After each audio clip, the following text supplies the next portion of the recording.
এইরকম ফাল্গুন মাসে হালকা হালকা গরম হালকা হালকা ঠান্ডাতে কার না এরকম বেলের জুস খেতে ভালো লাগে। তো আমাদের সব থেকে প্রিয় হচ্ছে বেলের জুস, আর তাও যদি হয় গরমকালে এরকম দুপুরবেলা, তাহলে তো পুরো জমেই যায়, আর কোনো কথাই হয় না।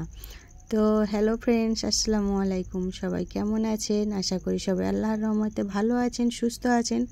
সবার জন্য রইল আমার তরফ থেকে শুভকামনা ও অন্তরের অন্তঃস্থল থেকে ভালোবাসা ও শুভেচ্ছা জানিয়ে আজকের আপনাদের সঙ্গে একটা নতুন কোনো ব্লগ ভিডিও নিয়ে চলে এসেছি। আজকের এই যে বেলের জুস করে দেখাবো। তো আমি এখানে বেলটাকে অফলাইনে ফাটিয়ে নিয়েছিলাম, আর এখানে আমি বেলটাকে কুড়ে তুলে নিয়েছি। এবারে হাতের সাহায্যে ভালো করে চটকে দানাগুলো বের করে নেব, তারপরে হচ্ছে কিনা ব্লেন্ডারে দিয়ে দেবো। কারণ দানা শুদ্ধ ব্লেন্ডারে দিলে কি হয় যেন একটু কষ্টা মতন লাগে, আটা আটা ভাব লাগে, ওটা ভালো আমার কাছে ভালো লাগে না। সবাই তো রুচিবোধ এক নয়। তো আমি এরকম করে বেলের জুস করে থাকি।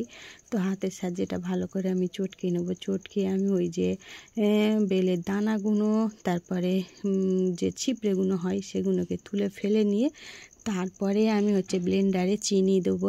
এর মধ্যে একটু চিনি দিয়ে আমি করে নেবো, হালকা করে ভালো করে হচ্ছে কি না মিক্সড করে নেবো, যাতে ছিপড়েগুলো একদম বেলগুলো ছিপড়ে থেকে পুরো বেরিয়ে যায়। আর আমি এখানে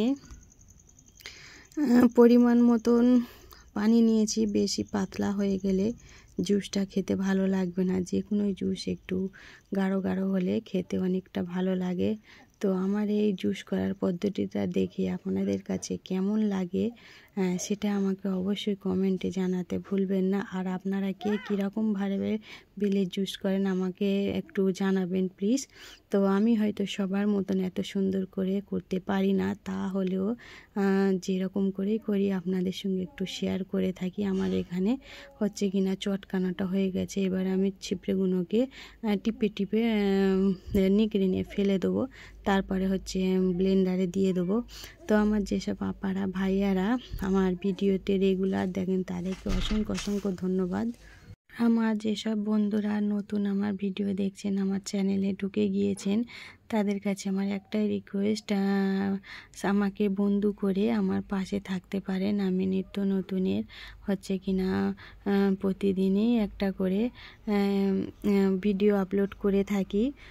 তো আমার চ্যানেলটিকে ভালো লাগলে সাবস্ক্রাইব করে পাশে থাকা বেল আইকনটিকে প্রেস করে আমার পাশে থেকে যেতে পারেন। আমার এখানে প্রায় বেশিরভাগই জুসটা তৈরি হয়ে এসেছে। জাস্ট একটু ব্লেন্ডারে এবারে দিয়ে আমি ভালোভাবে হচ্ছে কিনা লিকুইড মতন করে নেব, যাতে আর খিচে খিচে না লাগে। এই গরমের সময় বেলের হচ্ছে কিনা জুসটা খেতে যতটা ইয়াম্মি লাগে, টেস্টি লাগে, আর তার সঙ্গে অনেক শরীরের উপকারও, আমাদের পেট পরিষ্কার হয়, হচ্ছে কিনা অনেক অনেক অনেক উপকারে আসে। তো যেটা বলেও বোঝানো যাবে না। তো আমি ভিডিওটা বেশি বড় করতে চাইনি, যার কারণে আর ডিটেলসে কিছু বললাম না।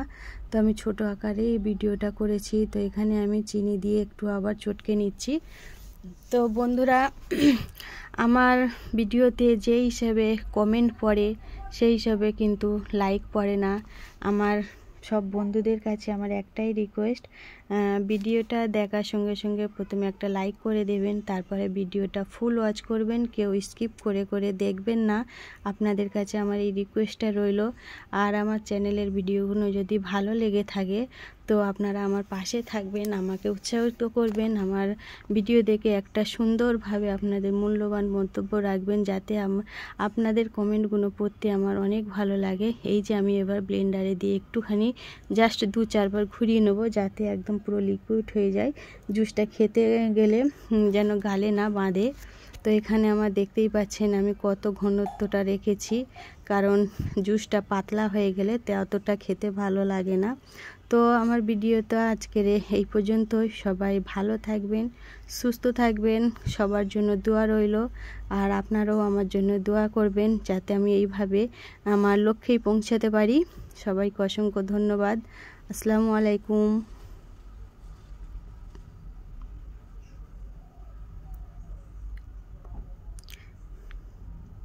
তো দেখেন আমার শেষ পর্যন্ত জুসের লুকটা কেমন লাগছে।